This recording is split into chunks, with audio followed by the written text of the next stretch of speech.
Javier abrió la puerta de su apartamento en el centro de Madrid con el corazón latiéndole a 1000 por hora.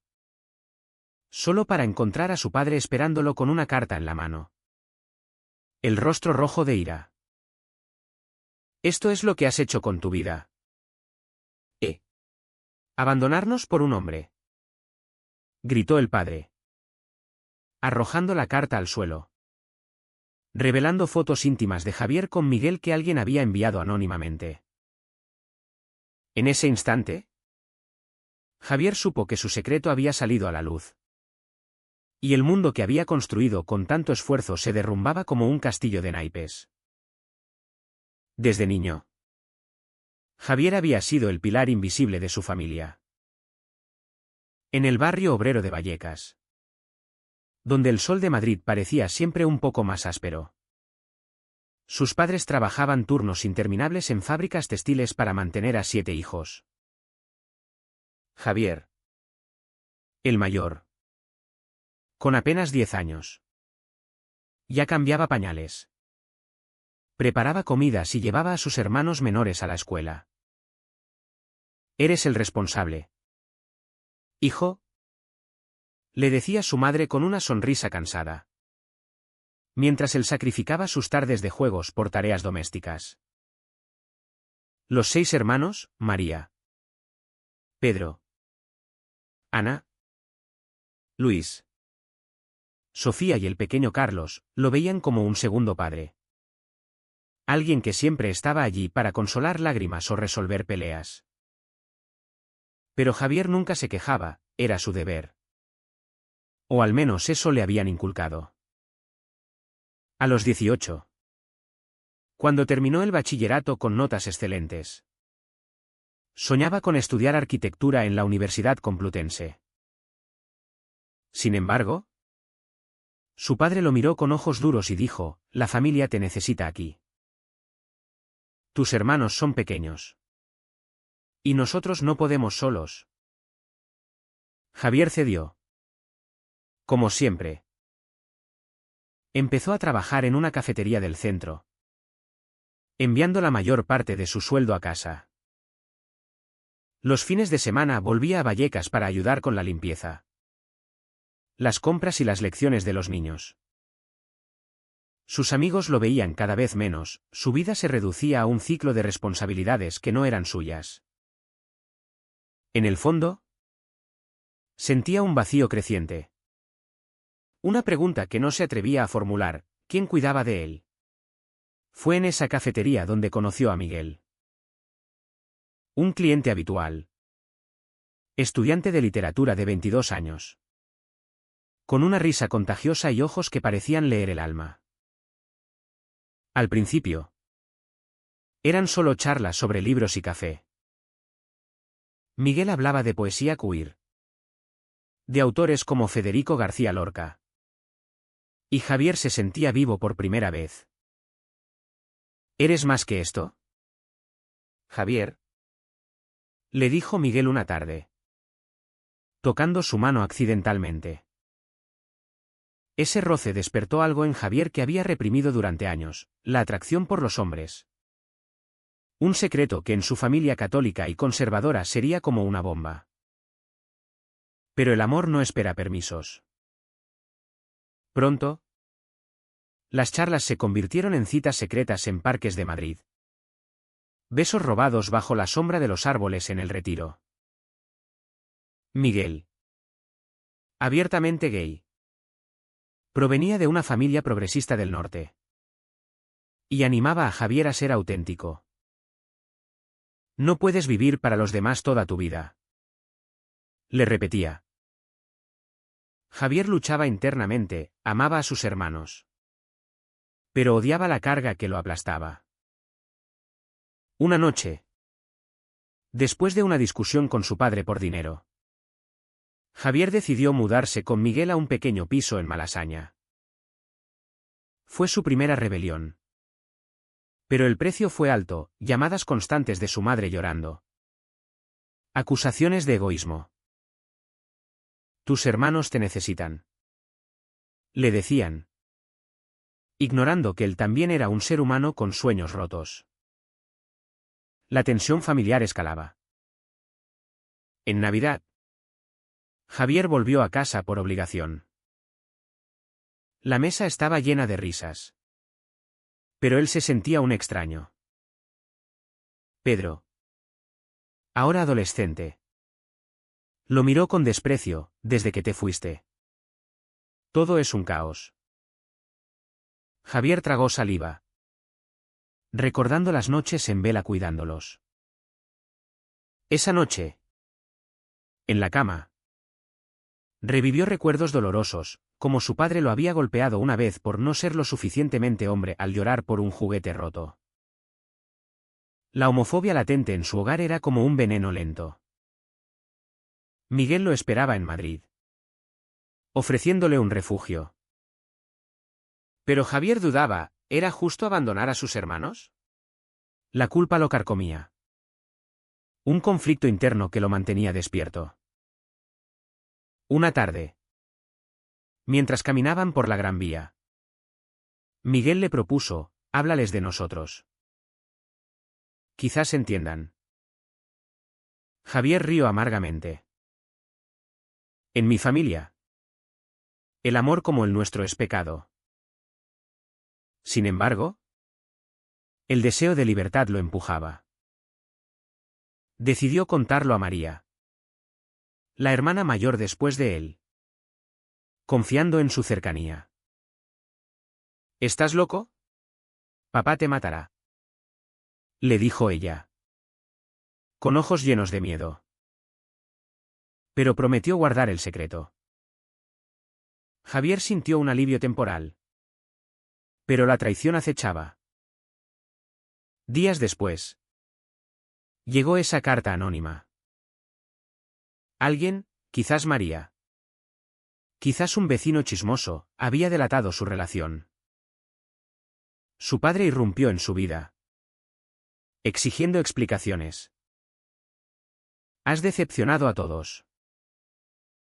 ¿Cómo pudiste elegir esto sobre tu familia? Javier, temblando, respondió, siempre he elegido a la familia. Ahora elijo ser yo. Pero las palabras sonaron huecas ante la furia paterna. La confrontación escaló a gritos. Su padre lo llamó degenerado, recordándole todos los sacrificios que Javier había hecho. Como si fueran una deuda eterna. Te dimos vida. Y así nos pagas. Javier salió corriendo, las lágrimas quemando sus mejillas. En el metro de regreso, se cuestionó todo, ¿valía la pena el amor si significaba perder a su sangre? Miguel lo consoló esa noche. Pero el daño estaba hecho. La familia comenzó a aislarlo, llamadas ignoradas, mensajes acusadores. Sus hermanos menores, influenciados, lo veían como un traidor. Javier intentaba reconstruir su vida, pero el peso de la culpa lo hundía. En el trabajo, se distraía, cometiendo errores. Miguel notaba su distancia, no puedes cargar con todo solo. Pero Javier se cerraba, temiendo que su relación también se rompiera bajo la presión. La sociedad española, aunque progresista en leyes, aún albergaba prejuicios en rincones como Vallecas. Vecinos murmuraban. Y Javier sentía ojos juzgadores en cada esquina. Una llamada de emergencia lo cambió todo, Carlos, el menor, había tenido un accidente en la escuela. Javier corrió al hospital, solo para encontrar a su madre sola, exhausta. Los demás no pudieron venir, murmuró. Javier se quedó toda la noche, velando por su hermano. En ese momento, vio la fragilidad de su familia, pero también su propia fortaleza. ¿Podría reconciliar su identidad con su rol familiar? La duda lo atormentaba. mientras el alta trao se avecinaba. Al día siguiente del accidente de Carlos, Javier se encontró cara a cara con su padre en el pasillo del hospital. «No te necesitamos aquí», espetó el hombre. Pero sus ojos traicionaban el cansancio de años de negligencia. «Javier». Con el corazón en un puño, replicó, «cuando me necesitasteis de verdad. Solo para que hiciera vuestro trabajo». Fue el primer enfrentamiento directo. Un quiebre que desató una tormenta de reproches acumulados. La recuperación de Carlos fue lenta. Y Javier se convirtió en el puente involuntario. Pasaba horas en el hospital, coordinando visitas y hablando con médicos, mientras sus padres aparecían esporádicamente. Sofía, la hermana de 15 años, lo abrazó un día. «Te extrañamos». Javi, «¿Por qué te fuiste?». Él evadió la verdad. Pero el secreto pesaba como plomo. Miguel lo apoyaba desde Far, enviando mensajes de ánimo. Pero la distancia emocional crecía. «No puedo competir con tu familia», le dijo Miguel en una llamada tensa. Javier se sentía dividido, como si cada elección lo partiera en dos. En el trabajo, las cosas empeoraron. Su jefe, un hombre conservador, oyó rumores y lo miró con recelo. «En este barrio, la gente habla», le advirtió. Javier temía perder su empleo, el único sustento para su independencia. Por las noches, en el piso con Miguel, intentaban hablar. Pero las discusiones surgían. «Estás volviendo a ellos, ¿verdad? Dejándome de lado», acusaba Miguel. Javier negaba. Pero en su interior sabía que la culpa familiar lo arrastraba. Recordaba cómo, de adolescente, había reprimido sus sentimientos por un compañero de clase, temiendo el rechazo. Ahora, ese miedo se materializaba. María, la hermana en quien había confiado, lo confrontó en una cafetería. «Fui yo quien envió las fotos», confesó con lágrimas. «Pensé que así volverías, que verías lo equivocado que estás». La traición dolió como un puñal. Javier se levantó. Furioso, ¿equivocado? Por amar. Salió dando un portazo, sintiendo que su mundo se estrechaba. Esa noche, discutió con Miguel, quien exigía claridad, o ellos o nosotros. Javier, abrumado, pasó la noche en un hotel, cuestionando su identidad. ¿Era el amor gay una elección egoísta en un contexto familiar como el suyo? La presión social se intensificaba. En Vallecas, carteles de campañas contra la homofobia contrastaban con murmullos en las calles. Javier asistió a una reunión de un grupo de apoyo LGBT en Chueca, donde oyó historias similares, familias rotas por prejuicios. «No eres el único», le dijo un hombre mayor. Eso le dio fuerzas. Pero al volver a casa, encontró un mensaje de su padre: «Ven a hablar. O olvídate de nosotros». Javier acudió, esperanzado en un diálogo. La reunión familiar fue un caos. En la vieja casa de Vallecas, con paredes agrietadas y fotos de infancia, sus padres lo sentaron como a un acusado. «Esto es una fase, hijo. La familia es lo primero», dijo su madre, citando versos bíblicos. Pedro intervino: Eres un mal ejemplo para los pequeños. Javier defendió su derecho a amar. Pero las palabras se perdían en gritos. Su padre reveló: te criamos para que nos ayudaras. No para que nos avergüences. Ahí estaba la verdad cruda: Javier había sido una herramienta. No un hijo amado incondicionalmente. Herido, Javier salió. Pero no antes de que Ana, la hermana sensible, lo siguiera. Yo te apoyo. Javi, No todos pensamos igual. Eso fue un rayo de luz. Pero insuficiente.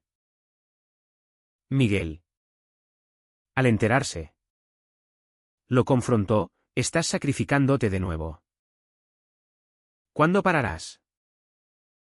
La relación pendía de un hilo. Miguel amenazaba con irse si Javier no se decidía. En una noche de insomnio, Javier escribió una carta a su familia, explicando su dolor acumulado. Pero no la envió. El conflicto interno lo paralizaba. Lealtad vs.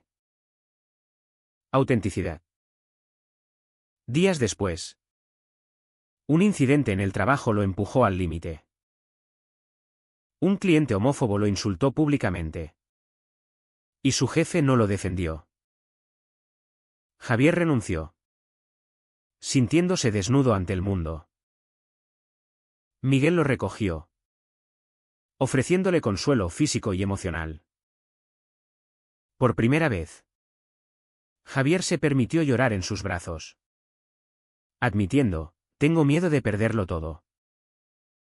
Miguel respondió: pero ganando tu libertad. Esa intimidad fortaleció su vínculo. Pero la familia no cejaba. Llamadas de acoso. Mensajes de culpa. Carlos, ya recuperado, lo visitó en secreto. Quiero que vuelvas. Pero feliz, dijo el niño. Javier lo abrazó, prometiendo visitas. Pero no más sacrificios.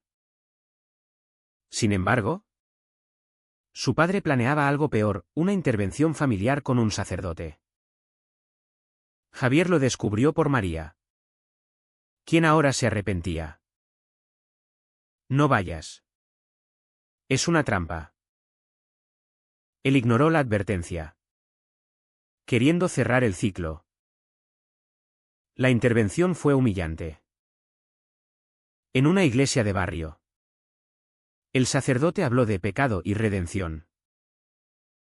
Sus padres lloraban. Sus hermanos miraban incómodos. Javier estalló: el pecado es usar a un hijo como esclavo y luego rechazarlo por ser quien es. Salió furioso, cortando lazos temporalmente.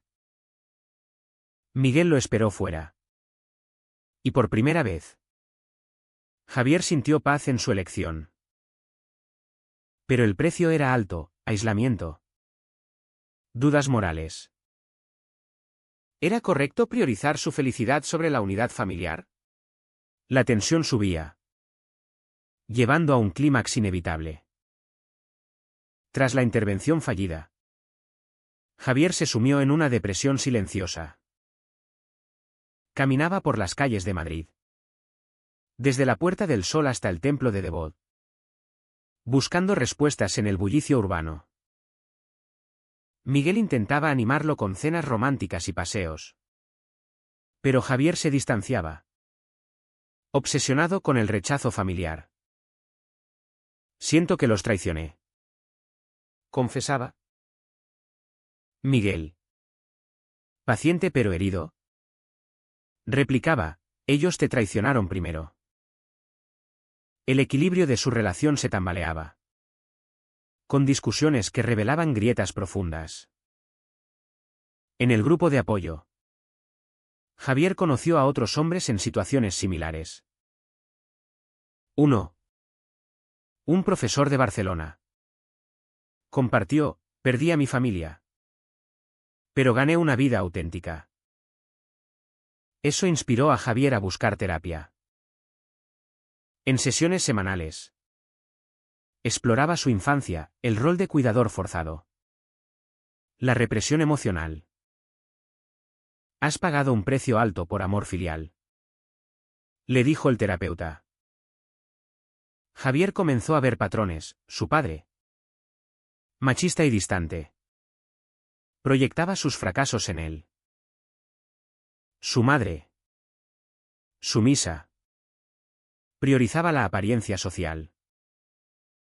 Pero la realidad golpeaba. Sin trabajo, Javier dependía de ahorros escasos. Miguel lo apoyaba financieramente, creando resentimiento sutil. No quiero ser una carga, decía Javier. Buscó empleos, pero los prejuicios lo seguían. En entrevistas notaba miradas juzgadoras. Una noche, recibió una llamada de Luis: papá está enfermo. Viene del estrés por ti. La culpa regresó como una ola. Javier visitó el hospital, encontrando a su padre débil pero hostil. Si cambias, te perdonamos, murmuró. Javier negó: no cambiaré quien soy.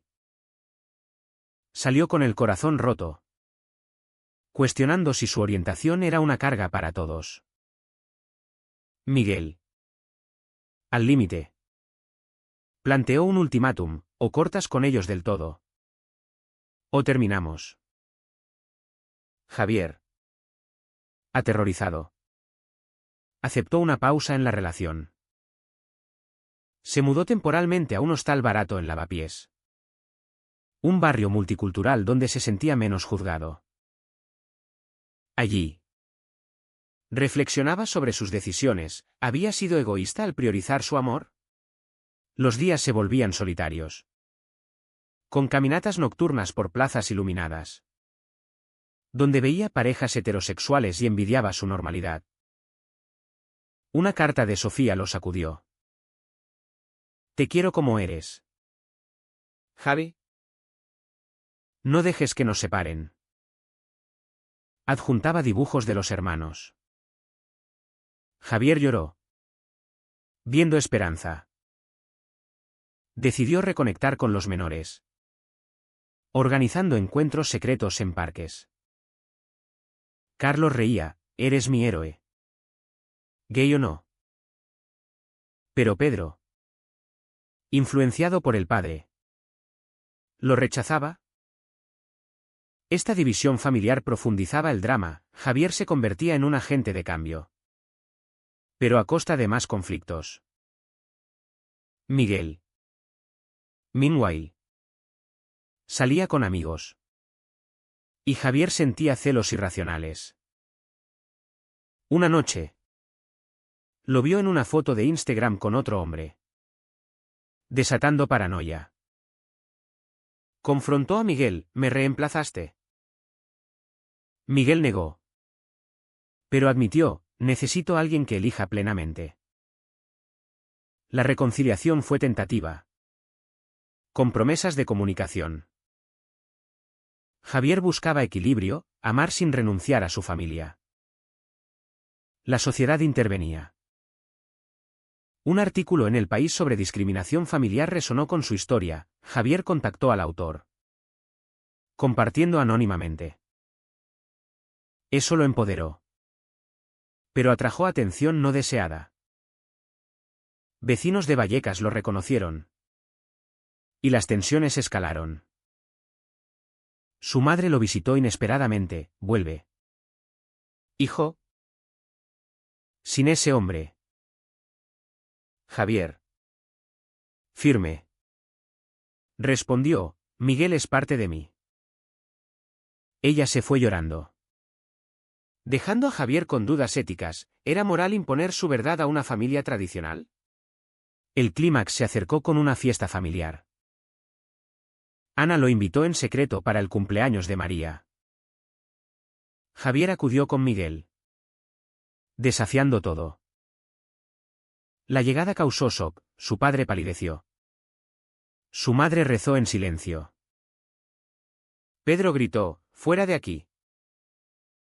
Pero Sofía defendió, «Es nuestro hermano». La confrontación estalló en argumentos sobre tradición vs. modernidad. Pecado vs. amor. Javier habló desde el corazón, «Cuidé de todos vosotros. Ahora, cuiden de mi derecho a ser feliz». Algunos hermanos vacilaron. Pero el padre lo expulsó. Herido, Javier y Miguel se fueron. Pero no solos, Ana y Sofía los siguieron, ofreciendo apoyo. «Formaremos nuestra propia familia», dijo Ana. Javier sintió una victoria pírrica, había ganado aliados. Pero perdido unidad. Miguel lo besó, «Estamos juntos en esto». Sin embargo, la traición de Pedro dolió profundamente. Javier se preguntaba si sus elecciones eran correctas. Mientras la sociedad española, con sus avances en derechos LGBT, contrastaba con realidades personales. La terapia ayudó a procesar, el cambio duele. Pero es necesario. Javier encontró un nuevo trabajo en una ONG de derechos queer, canalizando su dolor en activismo. Pero las noches traían pesadillas de rechazo. Miguel, leal, planeaba un viaje a Granada para desconectar. «Construiremos nuestro futuro», prometía. Javier asentía. Pero el conflicto interno persistía, ¿valía la libertad el precio de la familia rota? El viaje a Granada fue un respiro temporal. Bajo la Alhambra, con vistas a Sierra Nevada, Javier y Miguel reconectaron. Hablando de sueños futuros, una casa juntos. Quizás adopción. «Somos una familia ahora», dijo Miguel. Javier sonrió. Pero mensajes de su madre lo perturbaban, «Tu padre empeora. Vuelve». Regresaron a Madrid con renovada fuerza. Pero la realidad los golpeó. El padre sufrió un infarto. Y Javier corrió al hospital, encontrando a la familia unida en el dolor. Allí, las verdades salieron a flote. Su madre confesó, «Te usamos demasiado». «Hijo, perdóname». Pedro, avergonzado, admitió, «Tenía miedo de lo que dirían los amigos». Javier, con lágrimas, perdonó parcialmente, «Pero no renunciaré a quien soy». El padre, débil, murmuró, «Intenta entender». No era aceptación plena, pero un paso. Javier vio el costo, años de resentimiento. Salud deteriorada. ¿Era su salida del armario la causa? ¿O solo el catalizador de problemas latentes? Miguel esperó fuera, respetando el espacio. Al salir, Javier lo abrazó, «No los abandonaré. Pero no me abandonaré a mí». La relación se fortaleció. Con compromisos, visitas familiares sin Miguel al principio. Terapia conjunta. Javier organizó reuniones con hermanos progresistas, educándolos sobre diversidad. Sofía asistió a un pride con él, simbolizando cambio. Pero tensiones persistían, el padre evitaba temas. Y María luchaba con su culpa. En el trabajo, Javier abogaba por familias como la suya, hablando en paneles sobre prejuicios internos.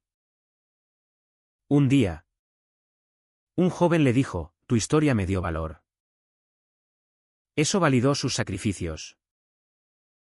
Sin embargo, el precio personal era evidente, ansiedad crónica, Noches de insomnio.